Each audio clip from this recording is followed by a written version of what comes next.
ഇപ്പോൾ Shri Shukkur K P C general secretary telephone ലൈനിൽ ചേരുന്നുണ്ട്. ശ്രീ ഷുക്കൂർ, ഇപ്പോൾ കെ പി അനിൽകുമാർ പറഞ്ഞത് കേട്ടല്ലോ. അതായത് നേതാക്കളുടെ സാമ്പത്തിക വളർച്ച അത് ഈ ആക്ഷേപങ്ങൾ നേരിടുന്ന ഒരു കാലത്ത് മാതൃകാപരമായി വെളിപ്പെടുത്താൻ കോൺഗ്രസ് നേതൃത്വം തയ്യാറുണ്ടോ? ഇത് അദ്ദേഹം വെറുതെ ചോദിക്കുന്നതല്ല. അതിന് കാരണം ഈ വയനാട്ടിലെ വലിയ സഹകരണ നിയമന തട്ടിപ്പിൽ പ്രതികളായി നിൽക്കുന്നത് കോൺഗ്രസ് നേതാക്കളാണ്. അതിൽ പ്രതിയായി നിൽക്കുന്ന ഗോപിനാഥൻ, പ്രധാനപ്പെട്ട ജില്ലയിലെ ഒരു നേതാവ്, ഇന്ന് മാധ്യമങ്ങളോട്, കൈരളി ന്യൂസിനോട് പറഞ്ഞത് ജനപ്രതിനിധികളായിട്ടുള്ള കോൺഗ്രസ് നേതാക്കളുടെ സാമ്പത്തിക വളർച്ചയും നിലയും പരിശോധിച്ചാൽ എല്ലാം വ്യക്തമാകും.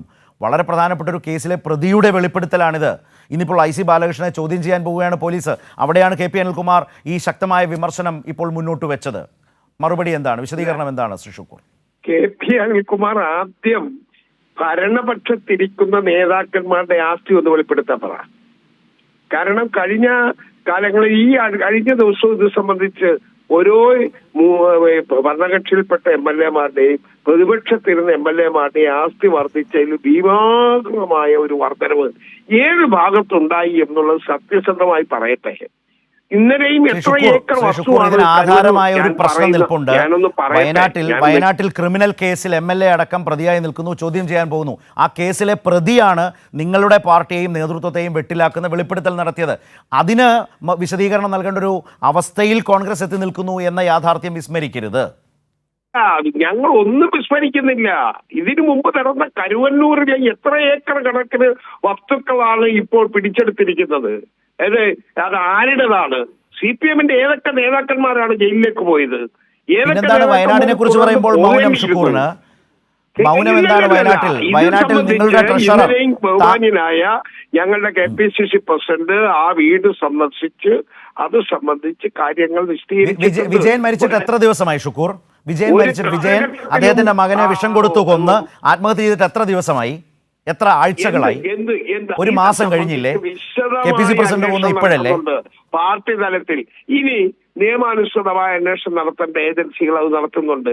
ആരാണ് കുറ്റക്കാർ, എവിടെയാണ് കുറ്റം, ആരൊക്കെ ഇതിനകത്ത് ചേർന്നു, ഏത് ഉപജാപക ബന്ധം, ഏതൊക്കെ രാഷ്ട്രീയ കക്ഷികൾ ചേർന്നാണ് ഈ കൊള്ള നടത്തിയതെന്നെല്ലാം പുറത്തു വരാനിരിക്കുകയാണ്. അപ്പോഴാണ് ഗോപിനാഥൻ ഇത് പറയുന്നത്. ഷുക്കൂർ, അപ്പോഴാണ് താങ്കൾ പറഞ്ഞ വസ്തുതയാണ്, താങ്കൾ പറഞ്ഞത് ഏറ്റവും ശരിയായ കാര്യമാണ്. അന്വേഷിച്ച് കണ്ടെത്തട്ടെ.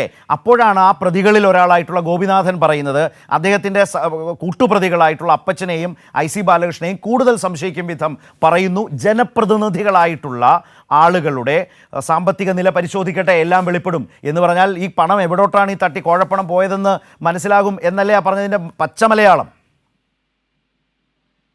ശ്രീ ഷുക്കൂർ പറയൂ.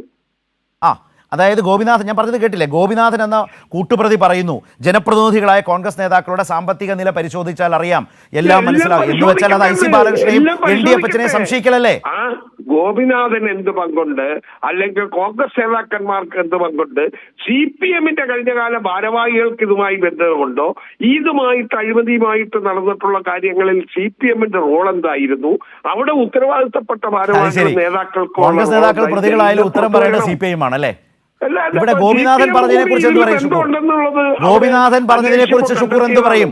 ഗോപിനാഥൻ പറഞ്ഞതിൽ എന്ത് പറയും മറുപടി? ശ്രീ അനിൽകുമാർ കേട്ടല്ലോ. അന്വേഷണം നടക്കട്ടെ, നിങ്ങളുടെ തലത്തിൽ നടക്കുന്നുണ്ട്, അത് നടക്കട്ടെ.